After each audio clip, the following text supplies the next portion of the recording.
Yes, well, I spend my whole life channeling. Every time I close my eyes, I have things happening from other realms that are coming to me and speaking to me, or I see things. So in other words, I'm a channel and a seer. This is the level of consciousness that I would like everybody in this workshop, Universal Heart, to reach.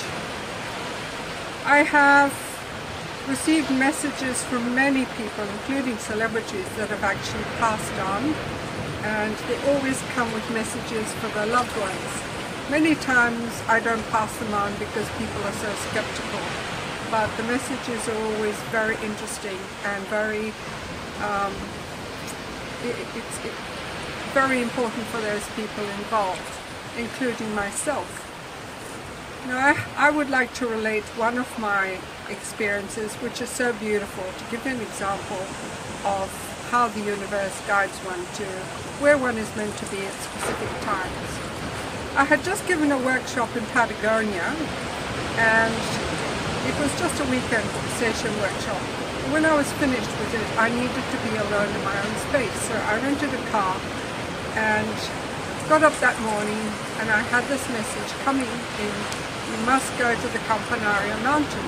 Well, I had been there many times before, so I didn't really feel like going up there again.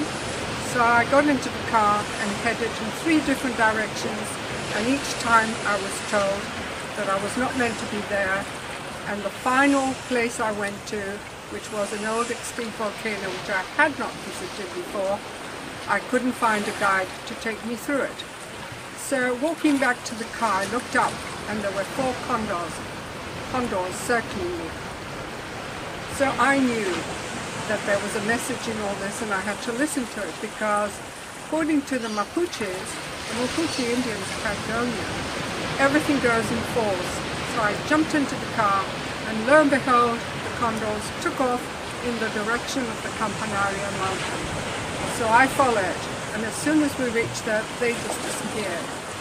Well, I got into the cable car and went up, and there happens to be a beautiful tea place at the top.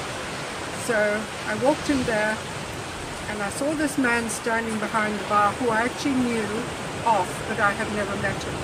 He had been a ranger. But what I did know was that his little boy, he was crossing the Nawelwaki Lake, which is the deepest lake in the world.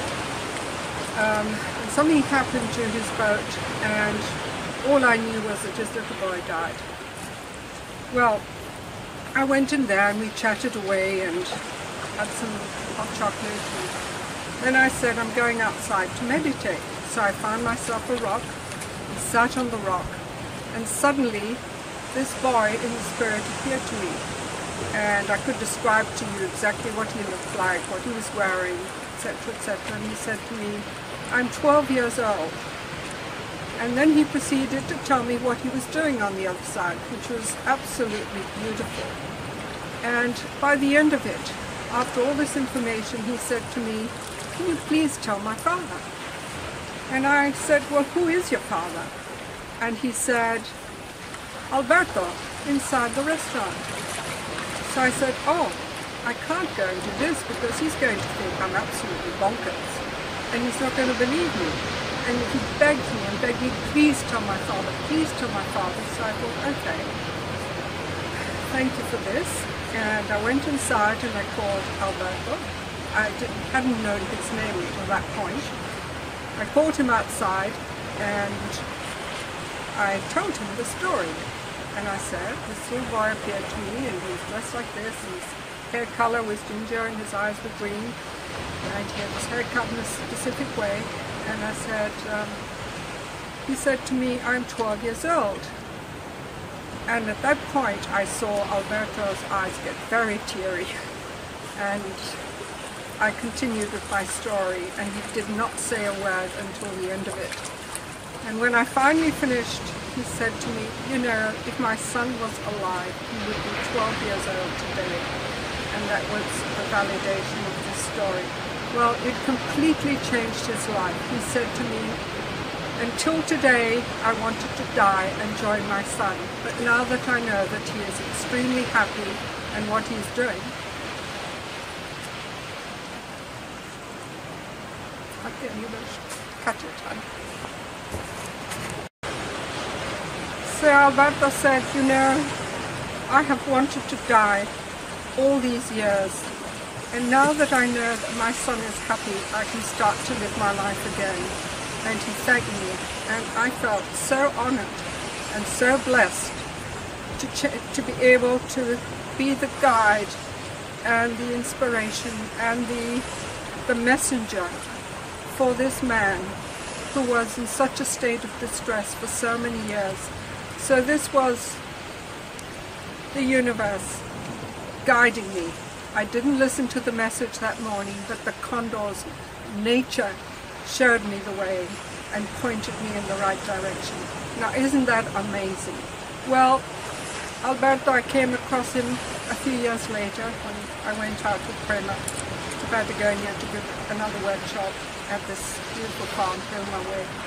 And I ran into him in a restaurant, and his face just lit up, and he was so happy to see me, and he was a completely different person. He had remade his life because after his son had died, he had divorced his wife, or she left him, and he had found someone else to build a life of his own again. So you can see through channeling what an enormous difference we can make to people's lives. And this is just one example of many, many, many, many experiences that I have had of being guided into situations and changing people's lives.